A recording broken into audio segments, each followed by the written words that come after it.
What's happening, everybody? Hey, today we're going to take a quick as I can, look at my newest acquisition, the TwoSun TS136 Stingray. Really interesting knife. So quickly, I will show you some size comparisons to give you an idea how big this is, because I got freakishly large hands. Here's a paramilitary too, for comparison.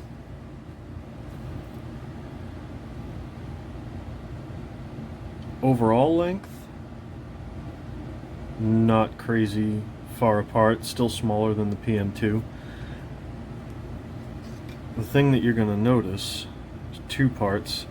Is one, your usable handle area is much smaller on this guy than it is on the PM2, both in length and in thickness, width I guess you would say. Where the PM2, even for my big hands, there's a spot for every finger, and it feels good. It feels locked in hand. When you put that aside so I don't hurt myself, when you grab this guy, it's a lot less room, and it's got a recurve kind of a belly in here as opposed to well, belly, but a reverse belly. This one's got a reverse belly. You know what I mean? You see where I'm getting at? This fills the hand, whereas this guy kind of leaves it feels dainty. It feels like you should have your pinky up when you're using it until you get to the blade. I love this blade design. I love the angles. I love the shape of it. I like how they did a convex here and a flat grind there, which gives it a nice curved grind line there. Their secondary bevels are not bad. This knife's extremely sharp. The secondary bevels are fairly even. It's hard to tell on camera, but yeah, you won't be able to see it. This side is a little taller than that side. Not the end of the world. But if you look at the finish on this, the fit and finish on this knife overall is great. But if you look at some of the fitment things, the finishing things, every edge is broken around everything. Nothing has a really sharp edge. Not even the thumb jimping is super sharp like on a PM2, which, you know, I like it, but it bites. That's really aggressive. Like, I mean, enough to tear your skin up. Whereas this is not, but it still provides a positive grip on it. For somebody with smaller hands, this thing would be probably perfect everyday carry for them. It's got a little spot for your front finger choil there, albeit it's very close to that, where that sharpening choil ends and your actual usable blade starts. But I mean, this blade design is just killer. I think it's awesome looking. Plunge lines are good. Both sides are consistent and even. And this knife, 80 bucks, right? Roundabout, depending upon where you go. You're getting premium materials. You're getting titanium scales. It's a frame lock. I know technically, because it's got carbon fiber on the sides, I guess that would make that a liner, but you know, all intents and purposes, it's a frame lock. So you're getting titanium scales, you're getting titanium clip, you're getting, that doesn't look like real carbon fiber, but you're getting carbon fiber-ish panels. D2 blade steel, not great, not by any means terrible. A good blade steel, takes a good edge, sharpens really well, good wear resistance, very good stainlessness, and you're getting ceramic, verified. I took it apart already and looked, ceramic ball bearings. And another neat thing, guys, keep in mind, we're talking about a sub $100 knife, and like I said, I got this one for 80 bucks. You can get them on eBay for 75, 80, 90 bucks if you snipe them real good. It's got a hardened steel lock bar insert. You can't see it to save your life. Oh yeah, you can. There it is. You see it? Yeah, there it is. It's in there. And that's got a ceramic ball on it for the detent. Hell, it's got a freaking a detent ball ramp. Ah, you focusing. It's got a detent ball ramp. I mean, there are some knives that cost twice that don't have that little bit of attention to detail.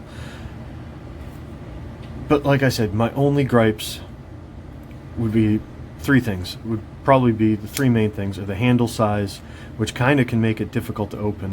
I'm not a fan of front flippers, but I can do it if need be, I guess. I don't like it. My preferred method of opening is the Spyderco flick. I like to get a finger in there, and that's what she said, and flick it. That's how I've come to like it. I can do it with this one. It's definitely not pretty, but it's doable. The action on this, I've taken this apart. I snugged it up a little bit. It was a little too loose for my liking, but it's good action. I mean, it's not bad. Positive lock engagement, what are we looking at? 35-40% lockup, not bad. Smooth. Overall it's a smooth, super smooth knife. I forget where I was going with this. I was going to say something. Oh yeah, the other things I don't like. So here's one for example. My sheepdog. On a lot of knives, what you'll have is a crossbar that indexes on the back of the blade, and that's what the blade hits to stop it. And on the same thing on the belly, it comes back around and whack, it hits that crossbar, and that's what locates the blade stops closed and all the way open.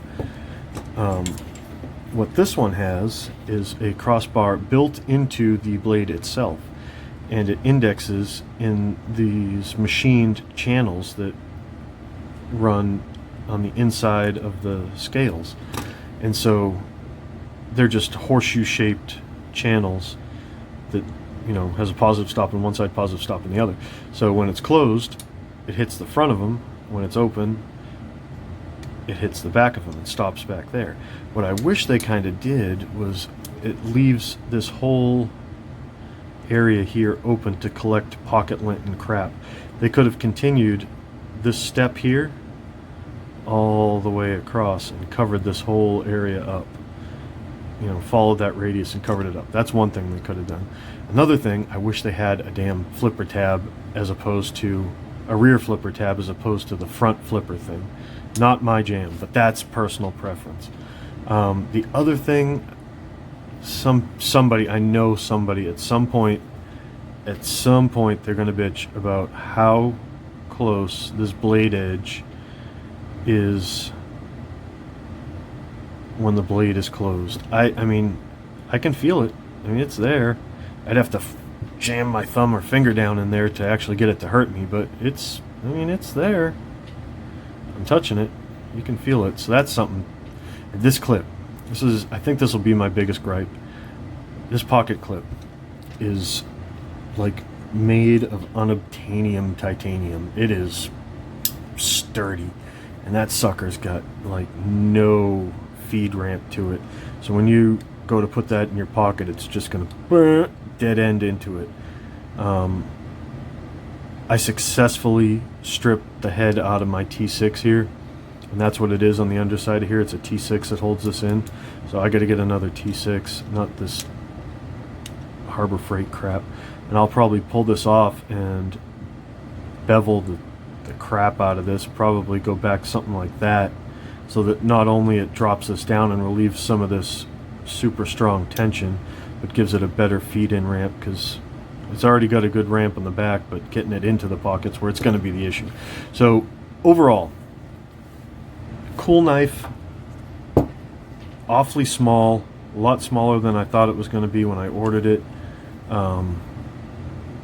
Not bad small, just if you got bare hands, like I got big bare hands, 2XL glove bare hands, it's going to be a little small for you. And I freaking wish it wasn't, because this design, I mean, it's just, it's sweet looking.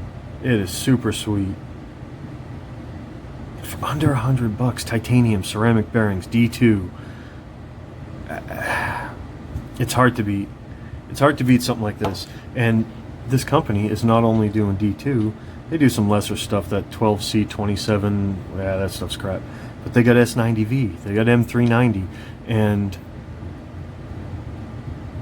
LTK, Love Them Knives, has had this company's blade steels tested, the D2 and the M390, and it's all testing where it should be as far as HRC. So they're not fluffing any of their stuff, which makes me wonder how they're making any kind of a profit selling this so cheap. Because in my mind, this is, you know, I mean, bar the little things that I was saying, this is a $200 knife, I think. And what I mean when I'm talking about value and bang for your buck.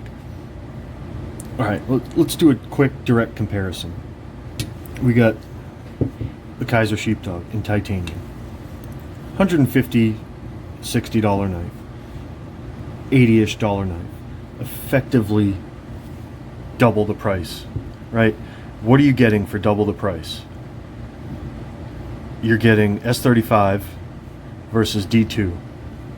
Okay, not a huge difference. To me, in my mind, not worth double the price. But everything else is the same damn thing. Titanium frame, titanium clips. Both of them are kind of miserable. This one especially on the Sheepdog. It's got a better ramp, but golly, is that thing tight. Hell, the Sheepdog doesn't even have a detent ball ramp, whereas the TS136 does. So I mean, all you're really paying for is a little bit better blade steel, and it's really not that much better. S35 is not a super steel, you know, in today's market. Is it better than D2? Yeah, it's better than D2, but not, in my mind, not enough to justify twice the price. Should this be cheaper, or should this be a more expensive knife? I don't know. As a consumer, it's hard to bitch about something getting more than what you're paying for. And I think in this guy, get out of there, I think in this guy, you're getting a lot more than what you're paying for. From a business standpoint is where it gets me. It's like, how can you guys afford to do something like this for so little? But as a consumer, I'm freaking ecstatic. Alright guys, thanks for sticking around. I've got a couple more of these TwoSun knives on the way, so stick around, subscribe if you want to see some more from this interesting company and what they have to offer. If you like the video, give it a thumbs up, and I hope you guys have a great day.